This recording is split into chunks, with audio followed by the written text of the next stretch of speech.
All right, get ready, get ready, get ready. It's Let's Talk Business with Cheryl J. Cusoro. Welcome to the first hour of our show, and I am here with my guest co-host, Mrs. Keisha Pickett Board. Welcome again to the show. Hello, good afternoon. I'm so happy to be here, Mama Cusoro. She right out of the gate. Yep. Right out of the gate. That's right, Mama Cusoro. Keisha, daughter. Yes. Tell our radio listening audience just a little bit about you, since we have folk on from all over. Well, I am Keisha Boyd. I have been here in Tampa for almost 20 years. I have Pickett Public Relations Group. Most people know me for my PR work and some special events, and entering into the publishing world with my husband, and loving life, wife, mom, community. You're doing what I do for Tampa and all around the country, wherever I'm working, and happy to be here with y'all. I know you are. We thank you so much, but you're also a radio personality. You're an entrepreneur. And listen, go ahead, tell us just a little bit about Sail to Success. So my husband just released his first book, Sail to Success, and it's basically an autobiography of his life. Literally, he served time in prison for almost 11 years, came on the other side doing great. And, I'm wearing, there's power, we have Power and Truth Publishing, and this is what this shirt says. There's power in your truth. And it's so,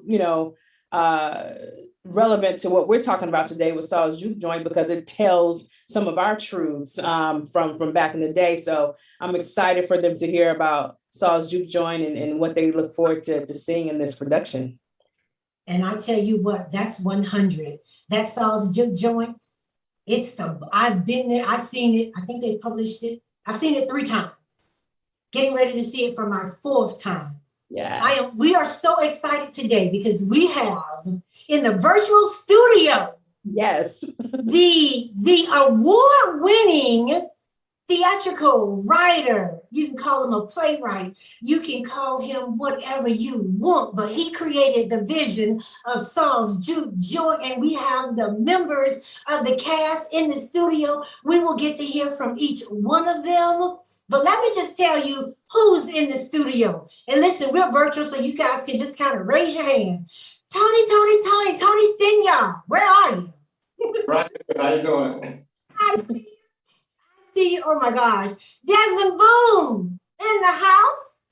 Yes, yes, I am. Mr. Lynn Jackson. How y'all doing? Good morning, or actually good afternoon. Listen, he sounds like OB. You'll hear more about that in a moment. And we've got 2 beautiful ladies joining us. Amber Ford. Hi. There she is. And then down in my corner, Miss Brittany Bellinon. Hi. Welcome. Oh my gosh. Thank you. He is playing all of them are great characters, and I really love them all. But there's one, OMG, hold me somebody, my firstborn, the Alan Rocky Lane Cusoro Jr. Hey. PC, welcome to the show from the LA. Thank you. You sound a little biased, but thank you. I am, and that is exactly why I am not interviewing you today. I know my limits. Welcome all of you to the show. We are so excited to have you. Listen, I am so excited. I know we're 30 days out, maybe 31 days out. But listen, if you're in Tampa, go to Southwest or whatever airlines you like, but the tickets are cheap. And Tony's going to talk to you a lot about what's available, but I already got my ticket, y'all. Spend $50 and you can see 3 shows. Now, who is this award-winning writer, producer? And I'm sure there's a lot of other titles, like the 2 that I love. He's a father. Yes. Yeah, he makes things happen. He's a family man. He does a lot for us in the whole theatrical world, but we're going to find out just a little bit more about him, and then let him tell us what's important, what we really should know about him. But let me tell you a little bit about this award-winning, filmmaker, theater director, and writer, Tampa native, growing up in East Tampa. I feel you. I'm an East Tampa girl, College Hill. Okay. Loving and playing sports. He is just an all-around kind of guy, but he loves the arts. He loves acting. He loves writing. He loves producing, and all of that is going to come to life. But in 2008, he started acting and fell in love, and then he went behind the scenes. And in 2009, he started his own production company and produced his first short film and award-winning a worldwide online film festival. He'll have to tell us a little bit about that.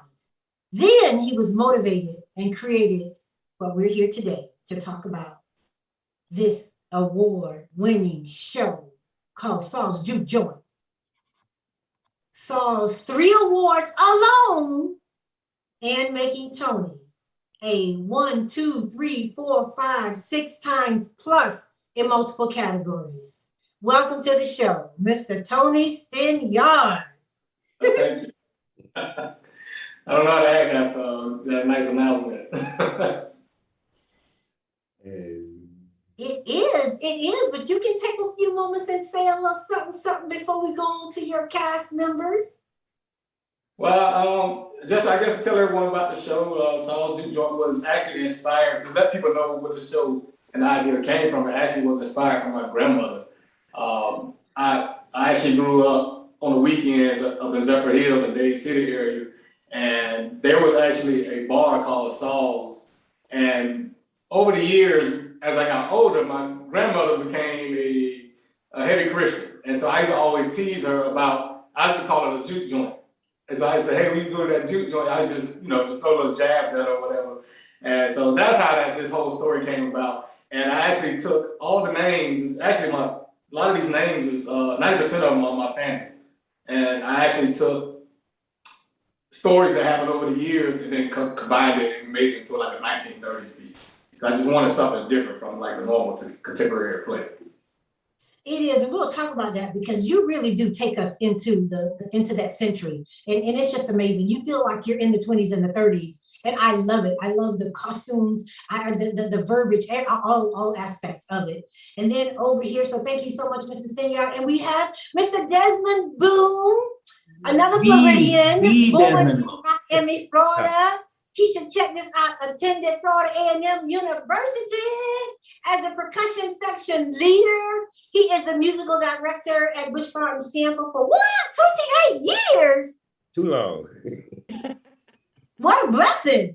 What a blessing. He directed and choreographed the show Decades Rewind, America's Got Talent, semifinalist with the band. He's a distinguished band of brass.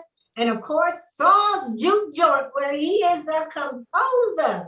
And most of all, he's a huge fan of Jesus Christ. Welcome to the show, Desmond. Hello, hello, hello. Hey, Rattler. I don't know what to say. That's okay, Lynn. We don't have to worry about that. Let's go on to Obi. That is a character played by Mr. Lynn Jackson. Who's a member of IMBD. He can tell us all about that. He was born and raised in New York. Upon retiring from law enforcement, there he started his acting career in the Tampa Bay area and is very proud to have been chosen to perform in a film Standing Firm as Cornelius. Other accomplishments thus far are a short film named Love by Jerome Brown, which was chosen by the Sunscreen Film Festival, St. Petersburg, Florida in 2016. A play, Think Like a Lady by Melvin and Marvin Coleman. Lynn was casting stage play Between Calls, and I Think She's the One by Rory Lawrence. Shout out to Rory Lawrence, which led off to the Tampa Bay Theater Festival in 2016 and 2017, where he performed at the Strass Center for the Performing Arts. Lynn has been casted in Saul's Juke Joint since 2018 as Cleo, written and directed by Tony Sinyard, which staged at HCC, now cast as Obi. You'll see him at the Atlanta Black Film Festival in October. Welcome to the show, Mr. Jackson. All right. Thank you for having me. Appreciate it. Oh, you guys are just so sweet. Keisha is just going to, you better get ready because when Keisha comes, she's going to draw you all out. All right. The Bring it. leading Bring it. actor. We're just giving our audience a preview of who's coming down the pipeline. And she is going to come correct. The lead actor, Amber Forbes, holds a bachelor's degree in the theater, performing and management from the Florida International University and is currently pursuing her Bachelor of Fine Arts degree in interior design. This South Florida native made Tampa her home 12 years ago and is blessed to be continuously embraced by the Tampa theater community. A streetcar named Desire. All right, girl.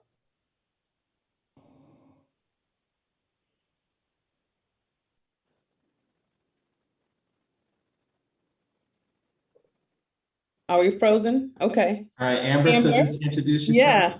So Amber, you have, Magnolia. there you go. Oh, there it is. Okay. Harewood Players and the Mountaintop. Welcome to the show, Miss Forbes. Hi, it's a pleasure to be here. Look at that smile. And I'm going to cheat. What exactly are you going to be doing when we see you in the ATL, Miss Amber? Of course, in Saul's Juke Joint, playing the lead character, Miss P, who owns the Juke Joint. All right. So y'all look forward to checking out who she is. And then we have Miss Brittany Cole Bellamy, a native of Plant City. All of these Floridians residing in Tampa, Florida. Over the past several years, Brittany has been seen in commercials, on printed advertisement, on stages all over the Tampa Bay area and major cities, including Atlanta, Georgia, and Washington, D.C. Highlighted performances includes her musical number in Saul's Joint, stage show by AMS Productions, written and directed by award-winning director, who is it? None other than Tony Sinyard. Her memorable portrayal of Benitha Younger in the theatrical classic, A Raisin in the Sun by Lorraine Hansberry. Wow, Yasmin Felix in El Artiste.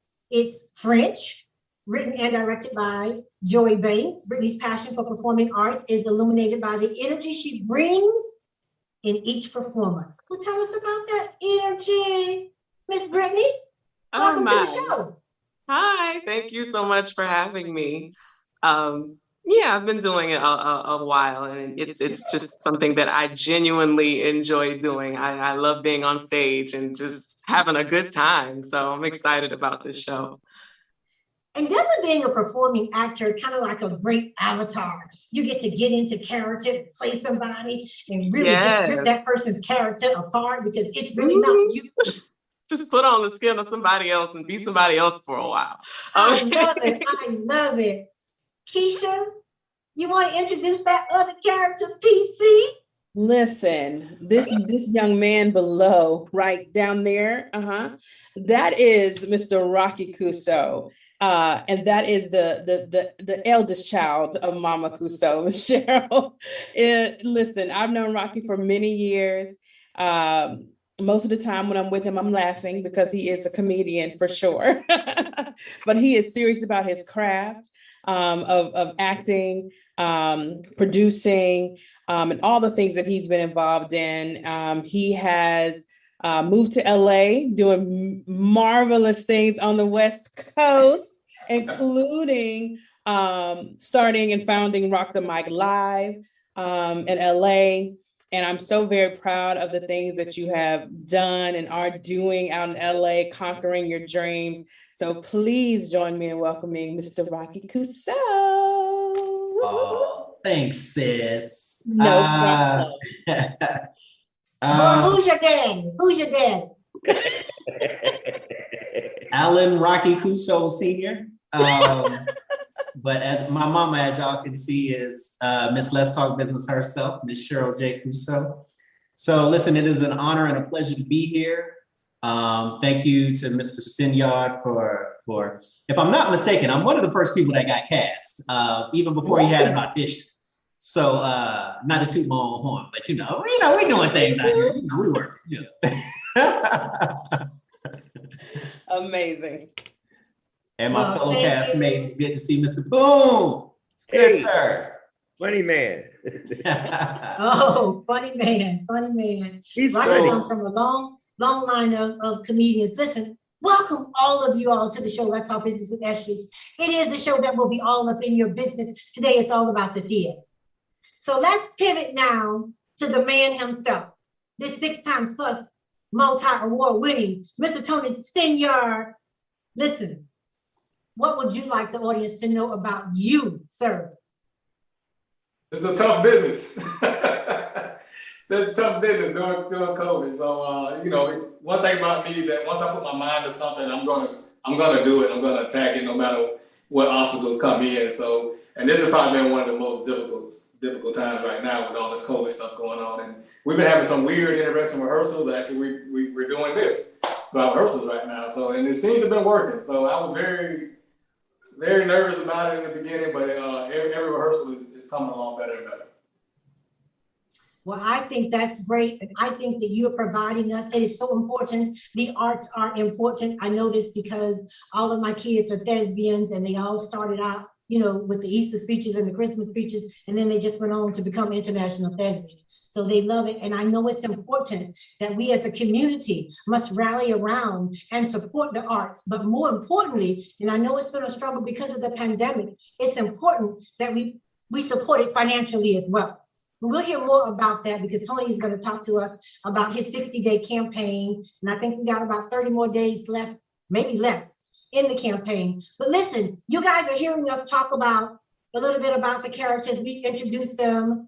There's a segment that we came across. Thank you, Tony. And I'd like to just take a few minutes. And so for all of you, listen in to the interview being cast. I believe this was the 2014. Ricky, if you would go ahead and cue that up. And so that our radio listening audience can really get a look inside of the play and listen to what people are talking about. You might see somebody you know. Or like me.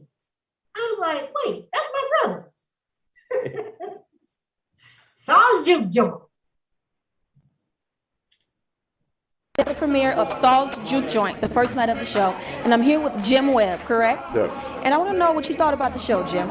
Well, as is obvious by the crowd's reaction, it's got everybody wrapped. Really? Absolutely. Now, Jim, tell me, who are your favorite characters in the show? Well, I have to confess, I'm a fan of the dancers, and I dancers. I saw a little bit of the rehearsal earlier, and I think the music is fantastic. And then you smack it, just like crack. Now I'll let you know. Now here we go, What do you think about the show, Marianne? I'm really enjoying it quite a lot. So, John, what do you think about the show? I thought the show was outstanding. It was great. It was classic. I'm just so glad I came. And I've been working for these ever since. You see, I have to get away. I just have to. Well, do you know what age of your family is right now? Oh, no, Miss B, don't you dare now. Don't you dare. Don't you start feeling sorry for that devil. What do you think about the show, Cleveland, so far? Show's pretty good. It's pretty good. I'm really enjoying it. So it's intense. No matter what, I'll never stop loving you.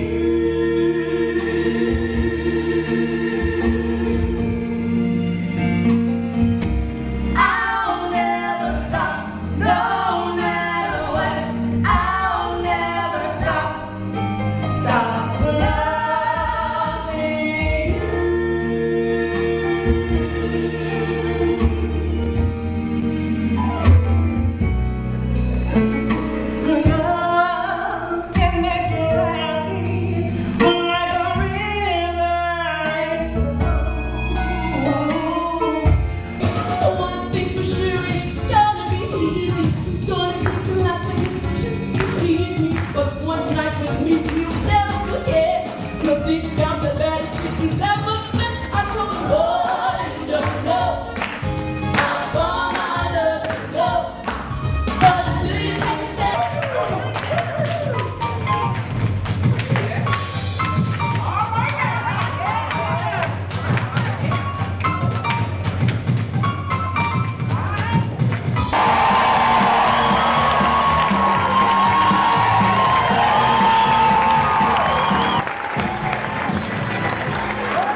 Hey everybody, I'm back here with the writer, director of the play, Tony Styniard. Now Tony, that was an amazing show. Well, thank you. That was so amazing. Thank you. Well, I'm just glad the audience enjoyed it. That's the goal is to get this word out here because we're trying to continue Saul's Juke Joint. So we want to spread the word so we can start traveling on a national tour. So I try to do the best I can on coming up with something that can actually be compatible to Broadway. So that's what we're trying to do right now. Hey everybody, this is London wrapping up the premiere of Saul's Juke Joint.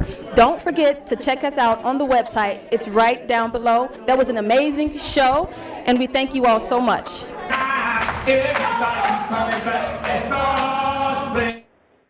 Yay!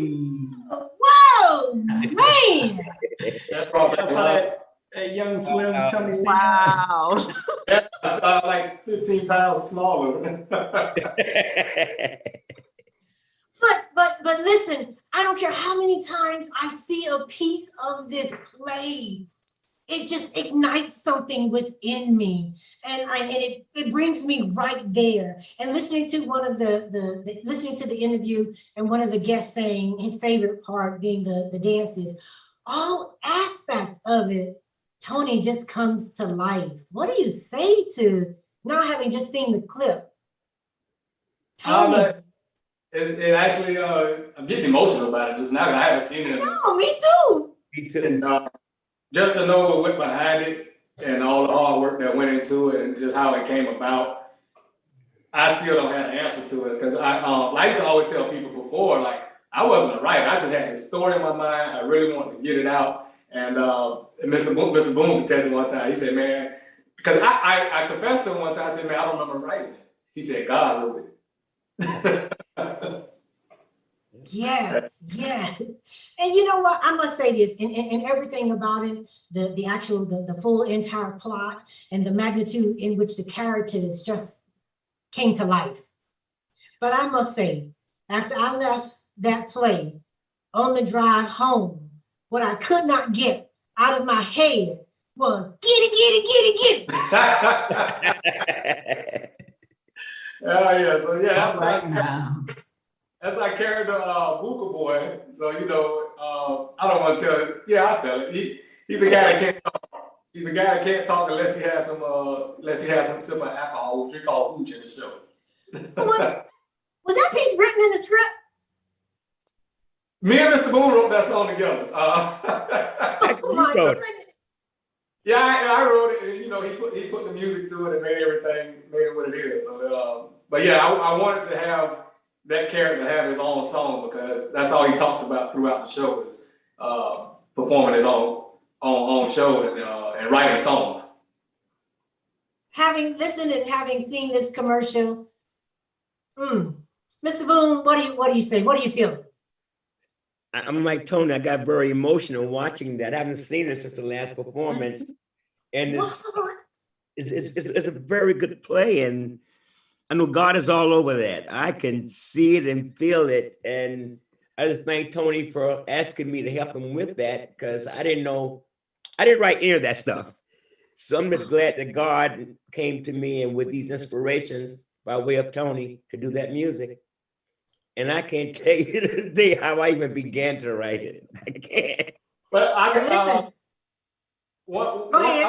I want to share something because when I was creating this, I had a lot of friends that have they produce music and everything. So I went to those guys first, trying to get these guys to come in and help with the project, but it wasn't right. And some of my friends getting mad at me, like, oh, you don't know what you're talking about. I know what I want. And actually, his son Desmond Jr. was in my first film that I won an award for. And I reached out to him because remember MySpace at the time? Yeah, his profile picture was him playing a percussion, and I was like, that's a real deal, stuff like that. So I'm like, he know music. So I reached out to him and I told him what I was doing, and he introduced me to his dad. And make a long story short, I took a script to his house, and he actually read the synopsis of the script, and he sung it. And I told him, I said, do it again. And early in the morning too. Yeah. And I knew we had it. And then I called him back the next day and said, hey man, we gotta work together. Oh, I love it. Keisha, girl, what say you? I have so many questions. Well, before you get into too many of your questions, we're going to take a commercial break in about 3 minutes. So you might get a question in. Well, Tony, I guess I'll ask the question to you since we have 3 minutes. Obviously, we know that why did you decide, or why was it important for you to include or name the characters after your family members? Just because I was leaning towards the Saul's Juke Joint thing, and I just wanted to kind of keep it connected to my grandmother for some reason. And because my goal was to do this show and also surprise her with it, in which we did do that. Because she had no idea what this play was about and everything, and so she was very surprised the very first day. But one thing I can tell you what happened was we had some ticket issues going down, so I got radioed down to come down. And I ran downstairs and everybody's in line, and my mom and my grandmother did not know I was behind them. And they're talking about me. And they're saying, they're like, this boy got all these people here, it better be good. And ain't nothing like family. Ain't nothing like family to tell you the truth. I'm telling you. And I was nervous the first show. I was very nervous. And, I think Mr. Boone, if he remembers this, I was hiding because I was starting that show and almost left and went to the 7-Eleven down the street, and I would come back when it was over. Well, we're glad that you didn't do that. Exactly. Yeah, I was nervous, man. It was a test. Well, it takes courage. It takes a lot of hard work, and reaching back to bring those childhood memories, right, to help create this story. So I know your castmates are thankful and grateful that you did, and I'm sure your grandmother appreciated, you using some of her, all of her in this play and production to bring this forward. So that's amazing. That is amazing. It is amazing. And what a tribute, what a piece of your grandmother's legacy that will be here for generations to come. And that's what we as a people have to start thinking about.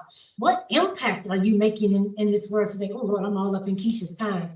What is your purpose? And what are you leaving so that the next generation will have something to hold on? And more importantly, have something with substance. Right. One of the other goals too was to actually kind of like resurrect some of these dances in that era, because from tap dancing to Lindy Hop swing dancing and stuff, we as a people, our culture, we own that, in the 30s and 40s. And a lot of people right now, if you mention that to a younger generation, they have no idea what you're talking about. I was talking to someone the other day, they said they never known a tap dancer. So I felt like this is one of the things I can do to like install this in our youth again. So I really want to have to get this show back to where I want it, so we can start introducing it and just keep that culture alive. And not only that, speaking hold on, Rocky, if you could just hold that thought for just a minute. Let's go ahead and pay these bills. But we will see you back to our Facebook family, our YouTubers, everybody on our social media platform. Like and share back in a moment.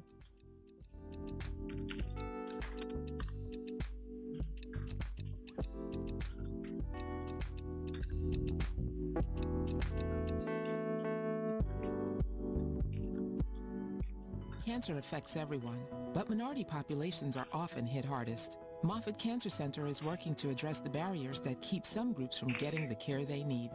African Americans develop cancer at a younger age, have more aggressive cancers, and experience worse outcomes than the general population. While cancer treatment is evolving with precision medicine, who is being left behind? We know for many decades that some groups experience a greater burden of cancer than others. We can prevent it, we can detect it early. It's very beatable when we find it early. I have worked with cancer patients during their treatment. All cancer patients have courage.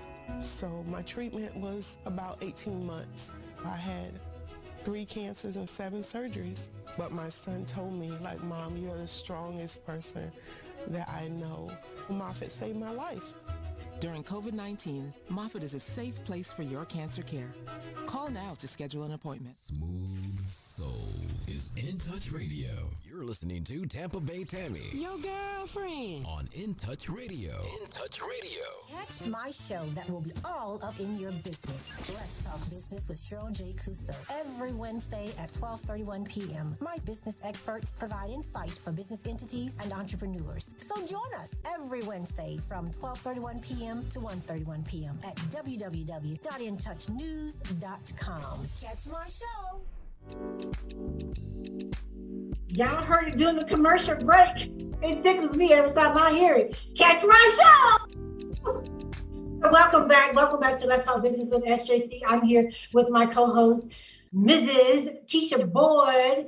And right before the commercial break, Rocky was about to share something with us. Rocky, you go ahead as Keisha comes in and bring all of the characters of Saul Juke Joint to life.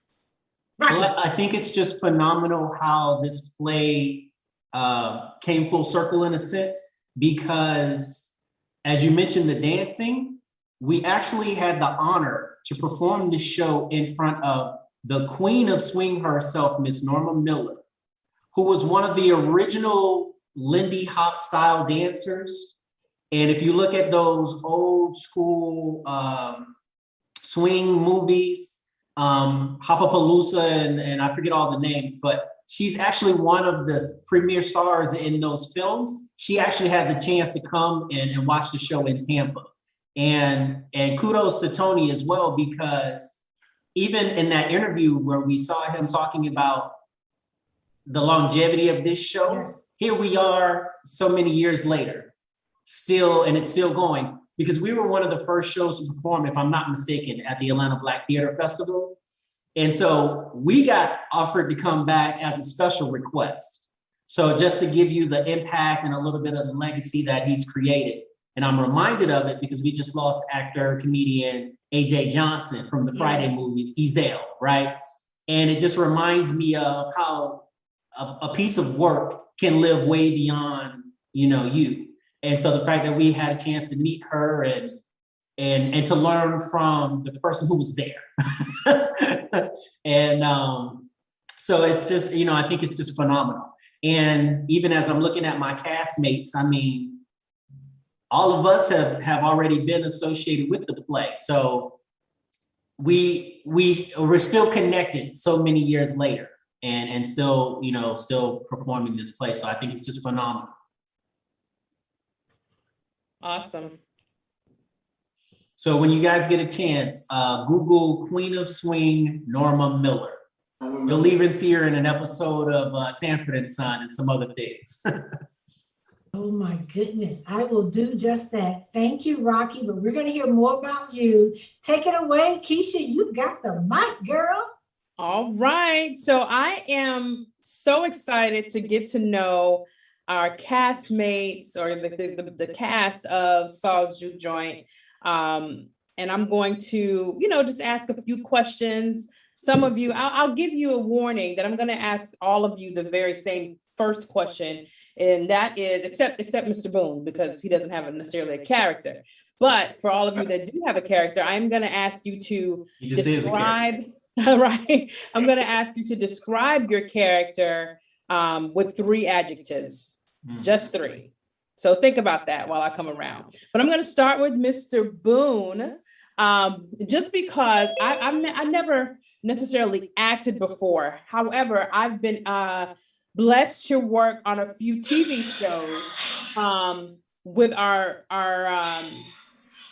Emily, if you can mute, I don't know. Yeah.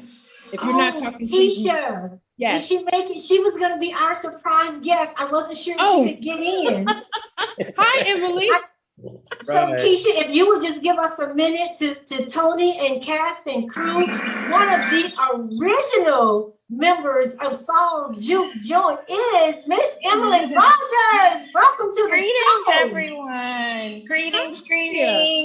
Happy to be able to join and connect. Enjoy and just excited for October and what's coming up. So congratulations, everyone. Great to see you. Thank you. I know we only have you for a few minutes, so tell us a little bit about how you got involved with Tony and the play, and what character did you play? Oh, Saul's Juke Joint was such a wonderful project that I was able to work on for several sessions and runs, I'll say. And I played Celie. Celie interacted with Booker Boy, Cleo, and PC, of course, and just had a great time there at Miss P's place. So enjoyed it and know it's going to be wonderful in Atlanta. Now, how many of these iterations did you participate in?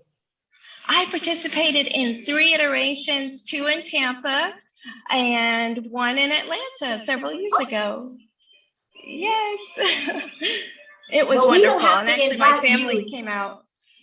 Yes, I hope to be able to come to the ATL, but I do want to take this opportunity. Listen, she came from a very important meeting just to say hello to you guys. That's just how much we love you, Tony. Yes, hi, PC. Great to see you. Pleasure. Very pleasure. Well, thank you so much. Back to you, Keisha. All right. Thank you, Emily, for dropping in on us. We appreciate that so much. All right. So, Mr. Boone, I've had the opportunity to work with music supervisor Jabari Ali on several shows and movies. And I understand the importance of the music in any production. And so I want you to explain to people, what is your role as a composer for Saul's Juke Joint? Well, actually, it was to write about the essence and the period of that time, and to take chord progressions and where music was written then, to put it in a form that people will love it today. So there is a small modernization of it, if you will, but mainly I just wanted to capture the essence of the period of that period, that style. And that's how I approached it. Like I said, with a little bit of contemporary feel to it. So it's more appealing with the younger audience today. And awesome. And we know that really in any film, TV, any production, I believe that music is extremely important. It's as important as any other part of the show, right? Especially with a stage play, because that's what we look forward to. So how do you know when something is like the perfect fit for this scene, or the right match, and when you need to go back to the drawing board? Actually, I never know. I'm always not satisfied. Even when someone thinks it's good, for some reason there is something still not there. But I have to learn to walk away, because I'll be writing the same piece forever if I don't do that. So for the most part, I can tell when the timing is good, if you will, and there's a tremendous hook. I love the hooks. And like I say, I'm never satisfied. It's hard. I'm never satisfied. Well, I understand that you're a perfectionist. Yes, and they tell me I'm very anal about that. And my wife calls me a bully. She said I'm a bully when I'm rehearsing, because I can be a little bit uptight. So I want things to be perfect, actually. And coming from the Marching 100, that's how that starts. Hey, listen, I was about to say that. That must be that FAMU training. Oh my God. Hey, get it. Yeah, the best thing I ever been in. That's amazing. Those days, I have to say that. Awesome. That is amazing. Now, my last question for you, as a composer, how do you connect with the newer generation? Obviously, if you're to make it modern and contemporary, you have to connect with, I guess, some other folks, right? To help you come up with this. How do you bridge that gap of generations, I guess? Actually, it's all about the sounds, if you will. You take the sounds of today, which a lot of them are electronic, and you implement that with the real stuff used to be, so it gives it that sound of now. But you keep the chord progressions and the feel of what was there a long time ago. But adding that beat with the pop snare and the deep 808 kick, it kind of makes the ear for the younger people, ooh, it catches them immediately because of the sounds. It's all about the sounds, actually. As far as I'm making things contemporary, if you will. And that's All the right. Amazing. I love it. I love it. Now, some of us just got a little bit of a music lesson because we're gonna have to go back and research some of that stuff you talked about. But I got it. All right. So let's talk to Mr. Lynn. Are you available, Mr. Lynn? Oh, yes, ma'am. I'm right here All right. listening to it and enjoying. All right. So listen, Lynn, you were an officer of the law for a long time. What, 28 years? How long were you an officer? 20 years, 4 months, 28 days, 8 hours, and 31 minutes. Talking about knowing it down to the minute. My God. Well, a tour of duty was 8 hours and 31 minutes. So then I did my last tour. Wow. All right. So what some of the themes of Saul's Juke Joint, some of it, has obviously racial undertones, right? And things that you may have encountered as an officer. How did you pull maybe some of your experience as an actual officer for Saul's Juke Joint? Well, to be honest with you, I didn't. Okay. What I did pull was from my youth. I'm an older gentleman, and I was on the first school buses when they finally integrated a particular school. And the first time I ever heard the N-word, I was about 7 years old, and hearing the first word. So I saw how things progressed. Also, where I grew up was very musical. When I was 16, 17, I was a lifeguard at Count Basie's pool. And in case people don't know who Count Basie is, look him up. And I never forget, the first time I saw Count Basie, Duke Ellington, Sarah Vaughan, had a jam session at Count Basie's house. I was freaked out. And the music, the atmosphere, the this, the that. I said, wow. And of course, in those days, there was no cell phone, no, nothing that I could video it. But what an experience! And so when Tony invited me to play Cleo the last time we played, it was fantastic, and I just loved it. The music, Mr. Boone, you did your thing, and Mr. Boone kind of chewed me out because when we were all singing. And he stopped and looked at me. I don't want to hear your voice. I said, yes, sir, yes. I mean, he was no joke. So I sing very good in the shower and in the car. But Mr. Boone wanted to hear me sing out loud. And so that kind of corrected me from any little phobias I had from singing.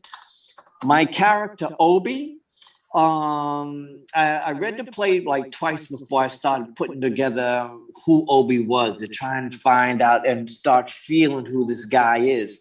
And I found he's a fun-loving, hooch-drinking, card-playing, loyal friend.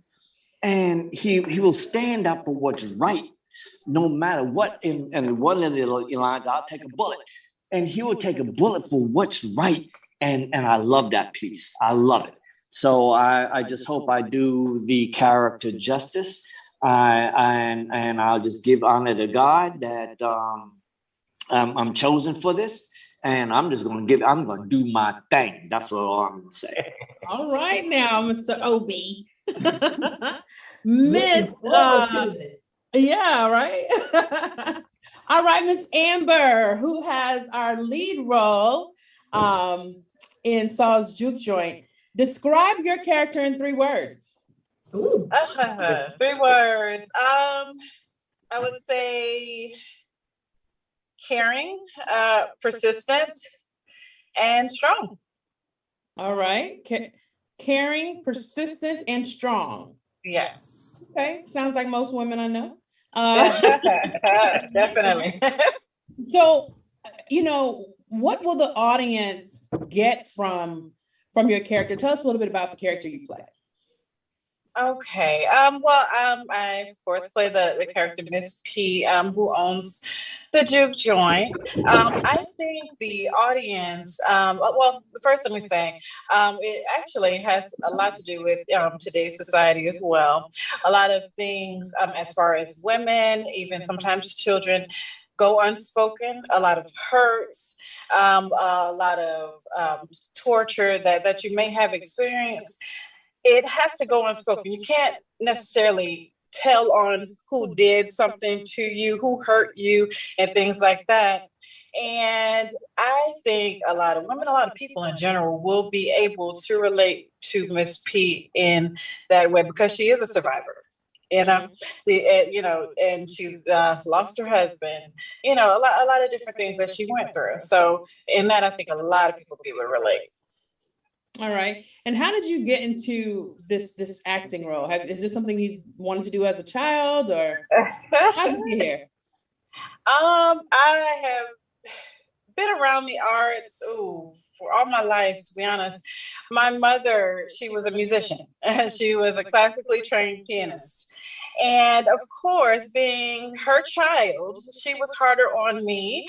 So I didn't want to play the piano. So I said, no, mommy, I don't want to do that. I don't want to do that. So, but in the arts, I geared towards theater. I was very modest, still am, as a child, but this was my way that I could express myself how I needed to and become somebody I wasn't, So it's been a while since middle school, I believe. I've been into theater, went to college, and been doing it now professionally. So yes. Amazing. And we'll probably come around to some more questions for all of you, but I'm going to jump to Mr. Rocky Cusso. PC, listen, I have known Rocky, we've known each other for a long time, right? And as long as I've known you, you've been in the arts of entertainment, and you've been in this business for a long time. How many years have you been doing this, entertaining? My first performance, I believe, was second grade. I played Michael Jackson in Thriller and the female character. I played both parts. I would hop from side to side. It was the same voice, but I played that intro to the Thriller video. And his parents invested in that $250 red and black leather jacket that Michael Jackson wore. I hope you still have many of Thanksgivings. I meant Halloween's. So you got multiple use. Yeah. Had a Jerry curl and all. So I've just always been performing. Even in middle school, we had a TV show, the school morning show. So when I look back, it was just like, wow, I had always been doing something in front of somebody on some stage, even in church, whatever, speaking engagements, always performing. Now, with Saul's Juke Joint, what attracted you to this play, this role, and what do you do to prepare to get ready for it? Well, I was doing some other stage plays, which is actually where Tony got introduced to me. I didn't meet him at that time, but I was just hungry for performing. And even then I had started producing some stuff, but any opportunity that I saw, I tried to be a part of. And so when I heard the announcement, especially in our circle of actors, so it's when you hear these auditions and calls and you're like, okay, I'm gonna go check it out. And so when I saw that it had swing, and I had done some swing dancing in college, it just sounded right up my alley. So I went in. I remember even at the end of my performance, I was like, I can demonstrate some of my swing moves. And he was like, okay, go for it. So I think you had a young lady who was helping to interview people, and I asked her to come up and assist me. And so we did a couple of swing moves and all that good stuff. So I just connected with it immediately.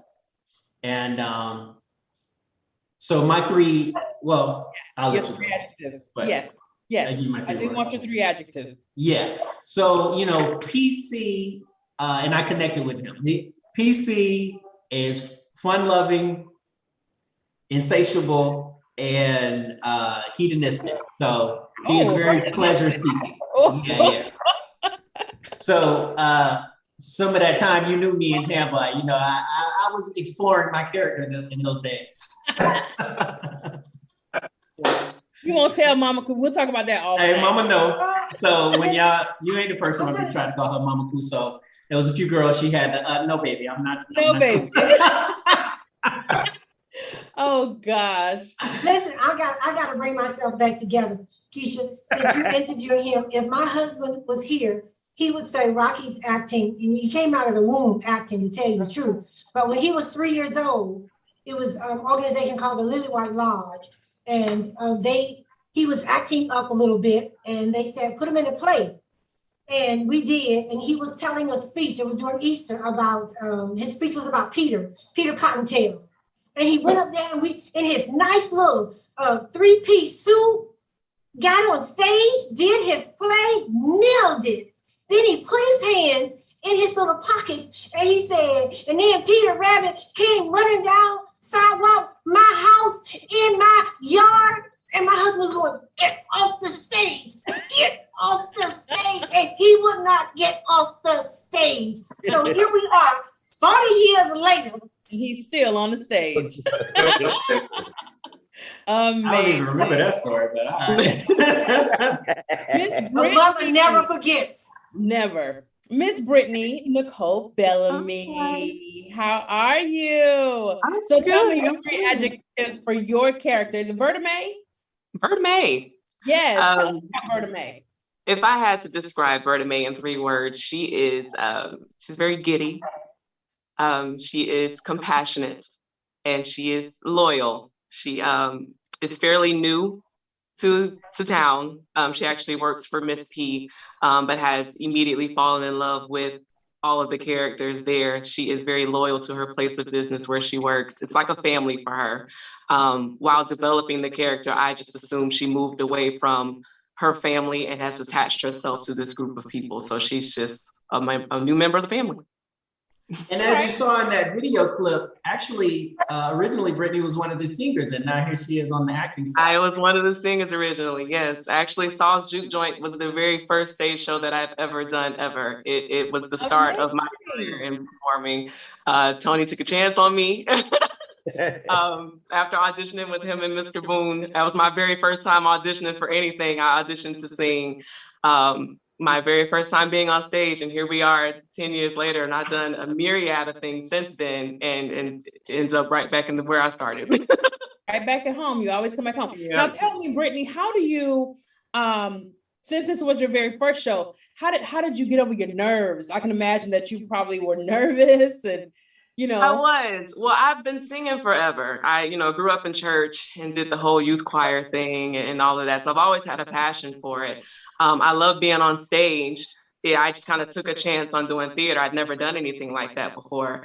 The adrenaline, once, those lights came up and I came out there in my dress and I'm like, I like this. Like it was like nothing I've ever felt before. It took, something that I've always loved to do to a whole new level. So it's almost addicting. Like, what's next? What's next? What's next? And that's how that started.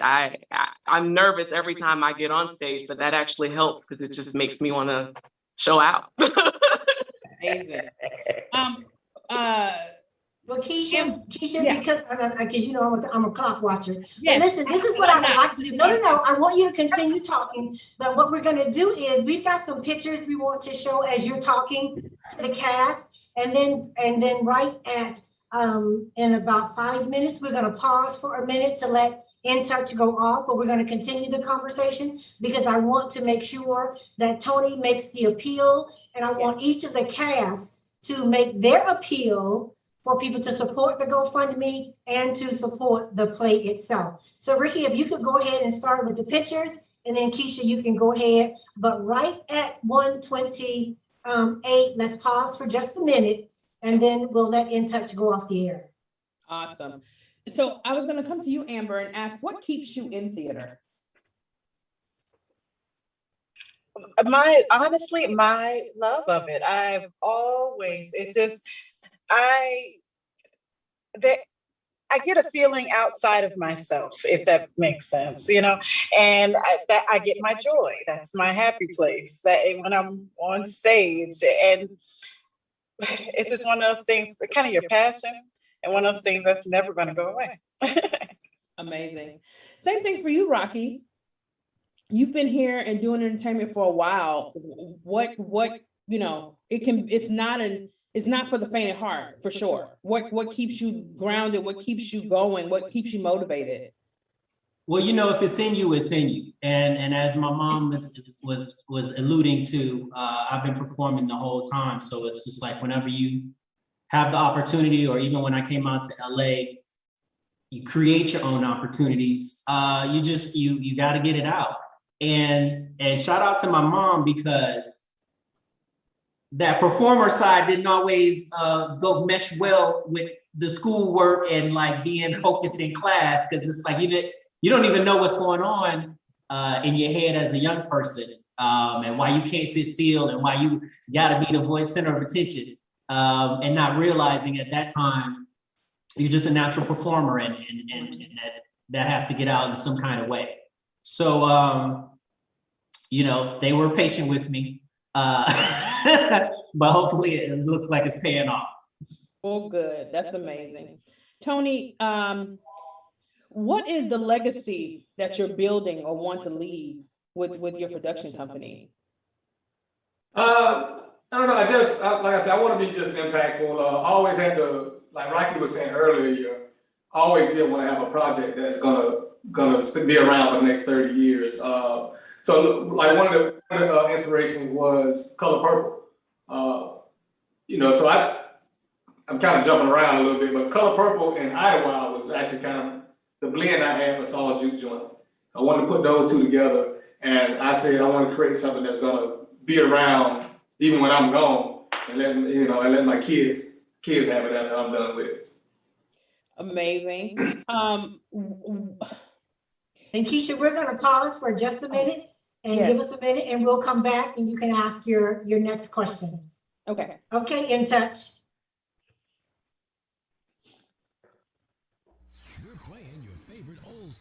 Man, where's this slideshow? I'm getting caught up in these pictures.